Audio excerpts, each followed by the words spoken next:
ಬಾಂಗ್ಲಾ ಅಕ್ರಮ ವಲಸಿಗರಿಗೂ ಇದೆಯಾ ಕಾನೂನು ರಕ್ಷಣೆ? ಬಾಂಗ್ಲಾ ಅಕ್ರಮ ವಲಸಿಗರು ಏನೇ ದೂರು ಕೊಟ್ಟರು ಎಫ್ಐಆರ್ ಆಗುತ್ತಾ? ಜನರ ಬಗ್ಗೆ ಇಲ್ಲದ ಮುತುವರ್ಜಿ ಅಕ್ರಮ ಬಾಂಗ್ಲಾ ವಲಸಿಗರ ಬಗ್ಗೆ ಯಾಕೆ? ಬಾಂಗ್ಲಾ ಪ್ರಜೆ ದೂರು ಆಧರಿಸಿ ಎಫ್ಐಆರ್ ದಾಖಲಿಸಿದ್ದಾರೆ ಪೊಲೀಸರು. ಕಣ್ಣು ಮುಚ್ಚಿಕೊಂಡು ಎಫ್ಐಆರ್ ದಾಖಲಿಸಿದ್ದಾರೆ ಪೊಲೀಸರು. ಕೋರ್ಟ್ ತರಾಟೆಗೆ ತೆಗೆದುಕೊಂಡಿದೆ.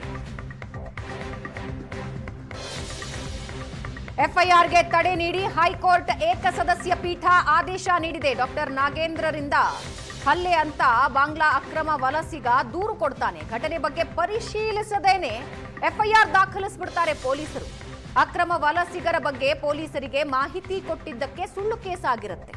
ಬಾಂಗ್ಲಾ ವಲಸಿಗರ ದೂರು ಆಧರಿಸಿ ಬೆಳ್ಳಂದೂರು, ವರ್ತೂರು ಪೊಲೀಸರು ಎಫ್ಐಆರ್ ಹಾಕಿರ್ತಾರೆ. ಎಫ್ಐಆರ್ ರದ್ದು ಕೋರಿ ಹೈಕೋರ್ಟ್ಗೆ ಡಾಕ್ಟರ್ ನಾಗೇಂದ್ರ ಅರ್ಜಿ ಹಾಕಿರ್ತಾರೆ.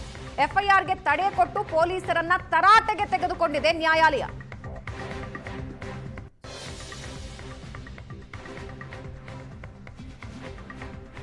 ಅಕ್ರಮ ವಲಸಿಗರು ಕೊಟ್ಟ ದೂರು ಪರಿಶೀಲಿಸದೆ ಎಫ್ಐಆರ್ ಹಾಕ್ತೀರಾ?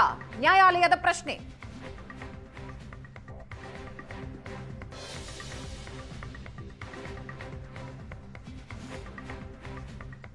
ಭಾರತದಲ್ಲಿ ಅಕ್ರಮವಾಗಿ ಬಾಂಗ್ಲಾ ವಲಸಿಗರು ಎಲ್ಲ ರಾಜ್ಯಗಳಲ್ಲೂ ಕೂಡ ನೆಲೆಸಿದ್ದಾರೆ. ವಿಶೇಷವಾಗಿ ಕರ್ನಾಟಕದಲ್ಲೂ ಕೂಡ ನೆಲೆಸಿದ್ದಾರೆ.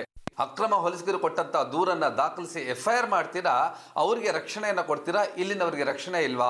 ಆ ಒಂದು ದೂರುದಾರರಾಗಿದ್ದಂತಹ ಡಾಕ್ಟರ್ ನಾಗೇಂದ್ರ ಇವರು ರಾಷ್ಟ್ರ ರಕ್ಷಣಾ ಪಡೆಯ ಬೆಂಗಳೂರು ಜಿಲ್ಲಾ ಅಧ್ಯಕ್ಷ ಅವರು ಈಗ ನಮ್ಮೊಟ್ಟಿಗೆ ಇದ್ದಾರೆ. ಅವ್ರನ್ನೇ ಮಾತನಾಡಿಸ್ತೇನೆ. ಈ ಆ್ಯಕ್ಚುಲಿ 22ನೇ ತಾರೀಕಿಗೆ ನಾನು ಅವ್ರ ಮನೆ ಲೊಕೇಶನ್ ಹತ್ರ ಹೋಗ್ಬೇಕಾದ್ರೆ ರೋಡಲ್ಲಿ ನನಗೆ ಸಿಕ್ಕಿರೋದು ಈ ಬಿಲಾಲ್ ಮತ್ತು ಅವ್ರ ಹೆಂಡತಿ. ಬಿಲಾಲ್ ಹೆಂಡತಿ ಏನು ಮಾಡಿ, ನಾವು ಅವ್ರಿಗೆ ಯಾರೂ ಹೊಡೆದೇ ಇಲ್ಲ, ನಾವು ಪೊಲೀಸರಿಗೆ ಒಪ್ಪಿಸಿರೋದು. ಪೊಲೀಸರು ಅವರಿಗೆ ಸ್ಟೇಷನ್ ಕರ್ಕೊಂಡು ಹೋಗ್ಬಿಟ್ಟು ಪೊಲೀಸರನ್ನೇ ಅವ್ರ ಕಡೆಯಿಂದ ಪೊಲೀಸರನ್ನ ಹೇಳಿಬಿಟ್ಟು ನಮ್ಮ ಮೇಲೆ ಕೇಸ್ ಹಾಕ್ಸಿರೋದು. ಅವ್ರು ಕೇಸ್ ಕೊಟ್ಟಿಲ್ಲ ಅಂದ್ರೆ ನೀವು ಕೇಸ್ ಬೇಕಂತ ಹಾಕ್ಸ್ಕೊಂಡಿರೋದು.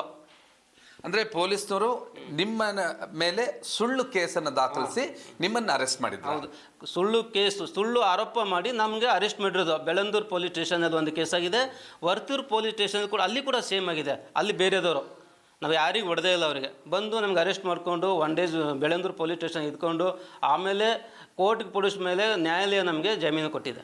ಇವತ್ತು ನ್ಯಾಯಮೂರ್ತಿಗಳು ಹೇಳದಂಥ ಮಾತು ನಿಮಗೆ ಎಷ್ಟು ನೈತಿಕವಾದಂಥ ಸ್ಥೈರ್ಯವನ್ನು ತುಂಬಿದೆ ಮತ್ತು ನಿಮ್ಮ ಮುಂದಿನ ದಿನಗಳಲ್ಲಿನ ಹೋರಾಟ ಹೇಗಿರುತ್ತೆ? ನಮ್ಗೆ ತುಂಬ ಖುಷಿ ಅನ್ನಿಸ್ತು. ನಾವು ಭಾರತ ದೇಶ ಪ್ರಜೆಗಳು ಅಕ್ರಮ ನುಸುಳುಕೊಳ್ಳೋ ಕಳತನಿಂದ ಬಂದಂಥ ಬಾಂಗ್ಲಾದವರು ನಮ್ಮ ಮೇಲೆ ಕೇಸ್ ಹಾಕಿ ನಮ್ಗೆ ಜೈಲಿಗೆ ತಳ್ಳಂಥ ಕೆಲಸ ಮಾಡ್ತಾ ಇದ್ದಾರೆ. ಆ ಬಾಂಗ್ಲಾದೇಶ ಪ್ರಜೆಗಳು ಇಲ್ಲಿರಬೇಕು. ನಮಗೆ ತುಂಬ ಖುಷಿ ಅನ್ನಿಸ್ತು. ಇದು ಏನಾಗಿದೆ ಅಂದರೆ ಇವಾಗ ಹಿಂದೂ ಕಾರ್ಯಕರ್ತರ ಬಾಯಿ ಮುಚ್ಚಿಸ್ಬೇಕು, ದೇಶಗೋಸ್ಕರ ಅದು ಹೋರಾಟ ಮಾಡೋಂಥವ್ರು ಬಾಯಿ ಮುಚ್ಚಿಸ್ಬೇಕು. ಇದು ಯಾವುದು ನಡೆಯಲ್ಲ. ಇಷ್ಟು ದಿವಸ ನಮ್ಮ ಹೋರಾಟ ಇನ್ನೂ ತುಂಬ ನಿಧಾನಗಿತ್ತು. ಇವಾಗ ನಮ್ಗೆ ಇನ್ನೂ ಶಕ್ತಿ ಬಂದಿದೆ. ನ್ಯಾಯಾಲಯ ನಮ್ಮ ಪರವಾಗಿದೆ. ನಾವು ಯಾವುದು ತಪ್ಪು ಮಾಡಲ್ಲ. ಇನ್ನೂ ದೊಡ್ಡ ಮಟ್ಟದಲ್ಲಿ ಹೋರಾಟ ಆಗುತ್ತೆ. ಇವಾಗ ಬೆಂಗಳೂರಲ್ಲಿ ಹೋರಾಟ ನಡೀತಾ ಇದೆ. ನೆಕ್ಸ್ಟು ಕೂಡ ಕಾಪಿ ಎಸ್ಟೇಟು ಊರ ಕಡೆ ಡಿಸ್ಟಿಕ್ ಕಡೆ ಎಲ್ಲಿದ್ದಾರೋ ಎಲ್ಲ ಕಡೆಯಿಂದ ಬಾಂಗ್ಲಾ ಹುಡುಕ್ಬಿಟ್ಟು ನಾವು ಬಾಂಗ್ಲಾದೇಶವನ್ನು ಡಿಪಾರ್ಟ್ ಮಾಡೋ ಕೆಲಸ ನಮ್ಮ ರಾಷ್ಟ್ರ ರಕ್ಷಣಾ ಪಡೆ ಮತ್ತು ಎಲ್ಲ ಹಿಂದೂ ಕಾರ್ಯಕರ್ತರು ನಡೀತಾನೆ ಇರುತ್ತೆ. ಮುಂದೇನೂ ನಡೆಯುತ್ತೆ. ಇನ್ನೂ ದೊಡ್ಡ ಮಟ್ಟದಲ್ಲಿ ಹೋರಾಟ ಆಗುತ್ತೆ.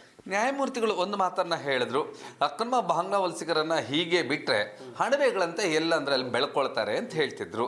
ಈ ಮಾತು ತಮಗೇನು ಅನ್ನಿಸ್ತು? ಹೌದು, ನಿಜ ಇದೆ. ಇವಾಗಿನ ಅಕ್ರಮ ಬಾಂಗ್ಲಾದೇಶದವರು ಇಲ್ಲಿ ಇವಾಗ ನೋಡಿ, ನಾನು ಎಲ್ಲ ಶೆಡ್ಡಲ್ಲಿ ಹೋದಾಗ ಒಬ್ಬರಿಗೆ 10 ಜನ 20 ಜನ 5 ಜನ 6 ಜನ ಮಕ್ಕಳು. ಅವ್ರ ಆಧಾರ್ ಕಾರ್ಡು, ಅವ್ರ ಬರ್ತ್ ಸರ್ಟಿಫಿಕೇಟು ನಮ್ಮ ದೇಶದ್ದು, ನಮ್ಮ ವಾಣಿ ವಿಲಾಸು ವಿಕ್ಟೋರಿಯಾ ಆಸ್ಪತ್ರೆ. ಇಂದಿಲ್ಲ ನಾಳೆ ಇವಾಗಲೇ ಒಂದು ನಮ್ಮ ದೇಶ ಪ್ರಜೆಗಳವರು ಇವಾಗ ನಾಳೆ ಇವರು ಬಿಟ್ಬಿಟ್ರೆ ನಮ್ಮ ದೇಶನ ಡಿವೈಡ್ ಮಾಡೋ ನಮ್ಮ ಬೆಂಗಳೂರನ್ನ ಬಾಂಗ್ಲಾದೇಶ ಮಾಡ್ಕೊಂಡ್ಬಿಡ್ತಾರೆ ಇವರು. ಎಷ್ಟು ಜನ ಬಾಂಗ್ಲಾದವ್ರು ಇದ್ದಾರೆ ಪ್ರತಿಯೊಂದು ಶೆಡ್ಡಲ್ಲಿ, ಪ್ರತಿಯೊಂದು ಏರಿಯಾದಲ್ಲಿ, ಎಲ್ಲಾದ್ರೂ ಹೋಗಿ ಬರೀ ಬಾಂಗ್ಲಾದವ್ರೆ. ನೀವು ಈ ಒಂದು ಹೋರಾಟವನ್ನು ಆಯ್ಕೆ ಮಾಡ್ಕೊಂಡ್ರಿ. ಹೇಗೆ ಈ ಒಂದು ಹೋರಾಟ ನಿಮಗೆ ಬಂತು ಮತ್ತು ಈ ಹೋರಾಟ ಮುಂದಿನ ದಿನಗಳಲ್ಲಿ ಇನ್ಯಾವ ರೀತಿಯಾದಂಥ ಸ್ವರೂಪದಲ್ಲಿ ಮಾಡ್ತೀರಾ?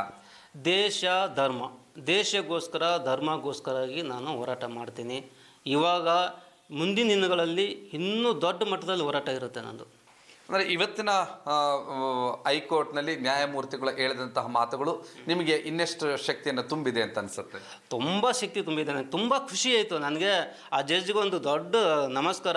ಇದು ಡಾಕ್ಟರ್ ನಾಗೇಂದ್ರ ಅವರ ಮಾತಾಗಿತ್ತು. ಏಷ್ಯನ್ ನೆಟ್ ಸುವರ್ಣ ನ್ಯೂಸ್ಗಾಗಿ ಕ್ಯಾಮ್ರಾಮನ್ ರವಿ ಜೊತೆ ಅನೇಕಲ್ ಮಂಜುನಾಥ್, ಬೆಟ್ಟದಾಸಪುರದಿಂದ.